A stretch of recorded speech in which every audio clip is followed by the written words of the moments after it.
in the heart of Canada's political landscape. A remarkable transformation has taken place, one that speaks to the resilience, determination, and unity of a nation facing unprecedented challenges.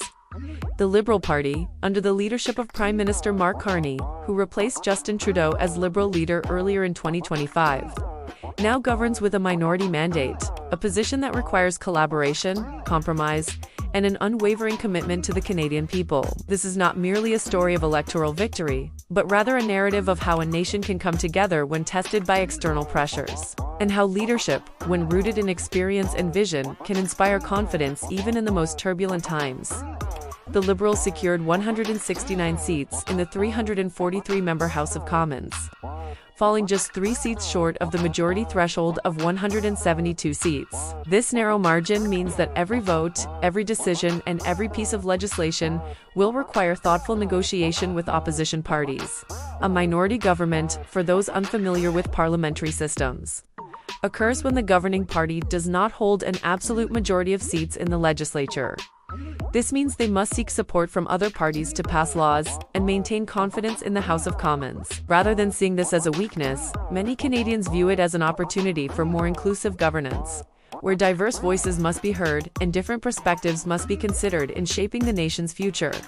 The victory represents a stunning reversal of fortunes for the Liberals, who, just months earlier, were trailing the Conservatives by as much as 27 points in public opinion polls.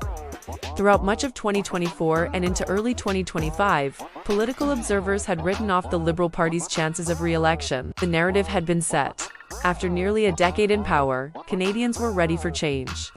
Yet, history has shown us time and again that in politics, as in life, circumstances can shift dramatically, and what seems inevitable can transform into something entirely unexpected.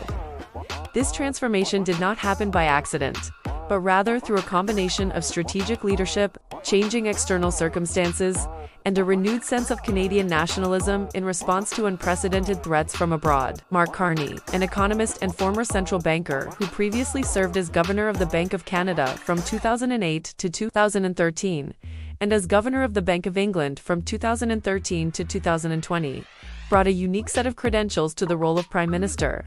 His background is not that of a typical politician who has spent years climbing the ranks of party politics. Instead, Carney built his reputation navigating some of the most significant economic crises of the 21st century, earning respect from leaders across the political spectrum and across international borders.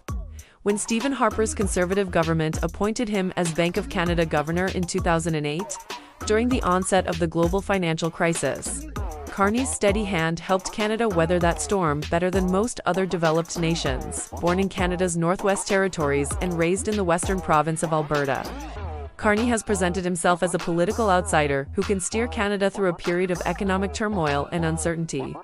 This outsider status, rather than being a liability, became one of his greatest strengths during the campaign. In an era when many voters feel disconnected from professional politicians, Carney's fresh perspective, combined with his deep expertise in economics and finance, resonated with Canadians looking for competent leadership during challenging times. His academic credentials are impressive as well, holding degrees from Harvard and Oxford universities, and spending over a decade at the investment firm Goldman Sachs, where he gained invaluable experience in international markets and global economic systems. The country has been roiled by United States President Donald Trump's steep tariffs on Canadian products, which came into effect on March 4th, coupled with the Republican leader's repeated threats to make Canada the 51st United States state. These extraordinary circumstances created what political scientists call a rally around the flag effect, where citizens unite behind their government in the face of external threats. Trump's aggressive rhetoric and punitive trade policies awakened something deep within the Canadian psyche, a fierce pride in sovereignty and independence. When a powerful neighbor questions your very right to exist as an independent nation, it forces a moment of collective reflection about identity, values, and what truly matters. The Liberal campaign effectively channeled this sentiment, positioning themselves as the defenders of Canadian sovereignty and economic interests. Fears of a recession have fueled a sense of Canadian nationalism and a desire for steady leadership in Ottawa. This nationalism was not the divisive, exclusionary variety that has plagued other nations. but rather a unifying force that brought Canadians together across regional, linguistic, and political divides, from coast to coast. Citizens recognized that this moment required experienced leadership, someone who understood the complexities of international trade, financial markets, and diplomatic negotiations.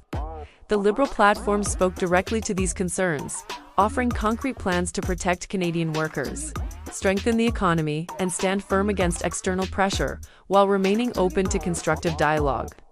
In town halls across the country, Carney emphasized that strength comes not from belligerence but from unity, competence, and an unwavering commitment to Canadian values. In his acceptance speech after winning the Liberal leadership, Carney promised his government will keep Canada's tariffs on until the Americans show us respect.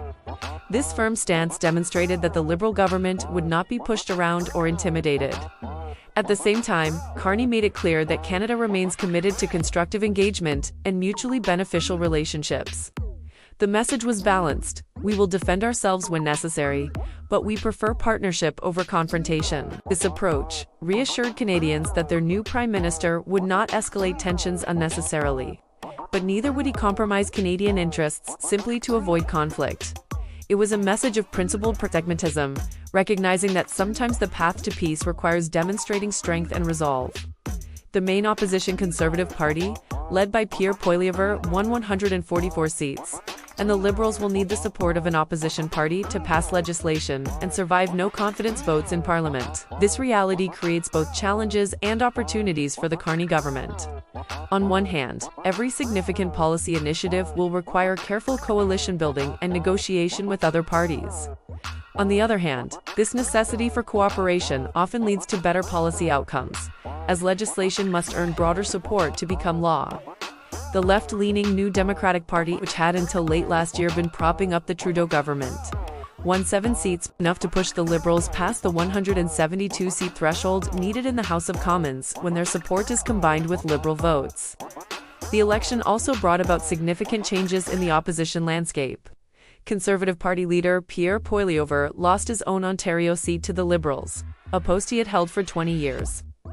This shocking defeat of a sitting opposition leader in his own constituency sent ripples through Canadian politics and raised questions about the Conservative strategy during the campaign, while the Conservatives increased their overall seat count compared to the previous election. The loss of their leader's seat was deeply symbolic, suggesting that their message had not resonated as strongly as anticipated, particularly in suburban areas where concerns about Trump's behavior toward Canada had become paramount. The Liberal platform offered comprehensive solutions to the challenges facing ordinary Canadians. Carney's government introduced legislation to lower the bottom marginal income tax rate from 15% to 14%, with the Liberals estimating that this would save two-income households $840 annually. This tax relief, targeted at middle-class families struggling with affordability concerns, demonstrated that the government understood the everyday pressures facing Canadian households. Beyond tax cuts, the Liberal agenda included ambitious housing initiatives, investments in infrastructure, measures to reduce interprovincial trade barriers, and support for workers navigating economic transitions.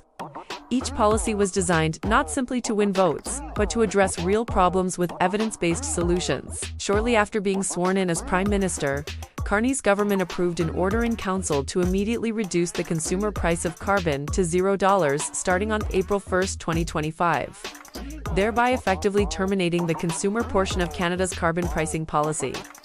While this decision was controversial among some environmental advocates, Carney defended it as recognizing the political reality that the carbon tax had become too divisive among Canadians. Importantly, the industrial levy on carbon remained in place, ensuring that large emitters still faced incentives to reduce emissions.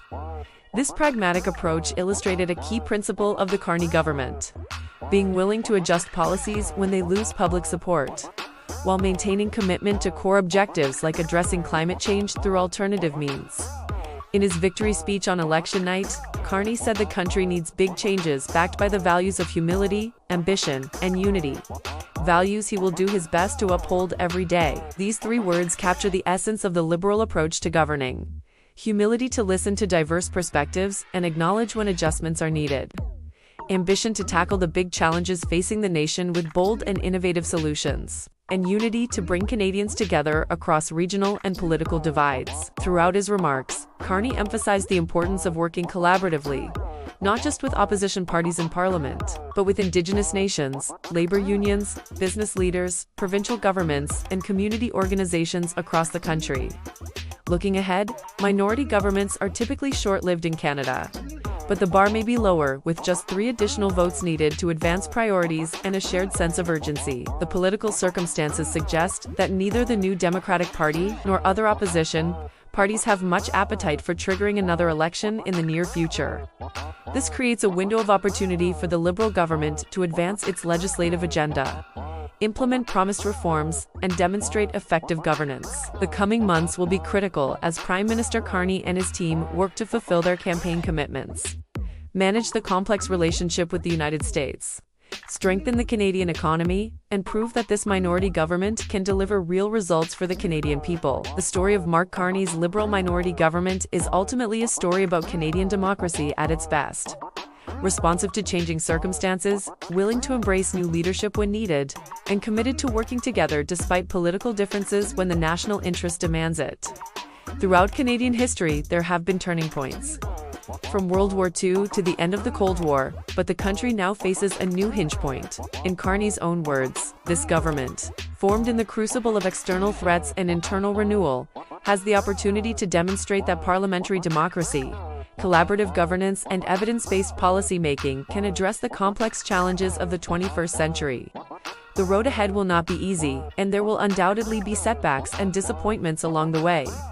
But with experienced leadership, a commitment to Canadian values, and the good faith efforts of parliamentarians from all parties, this minority government can write a chapter in Canadian history, defined not by partisan division, but by national purpose, resilience, and hope for a brighter future.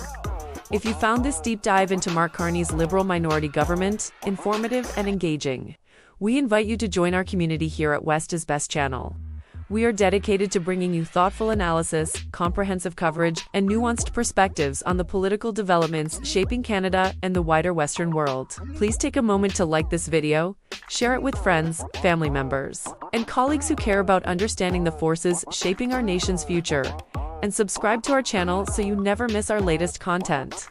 Your support helps us continue producing high-quality, in-depth coverage of the stories that matter most to Canadians. And together we can build a more informed, engaged, and connected community of citizens who believe in the strength, resilience, and promise of our democratic institutions. Thank you for watching, and we look forward to bringing you more insightful content in the days and weeks ahead.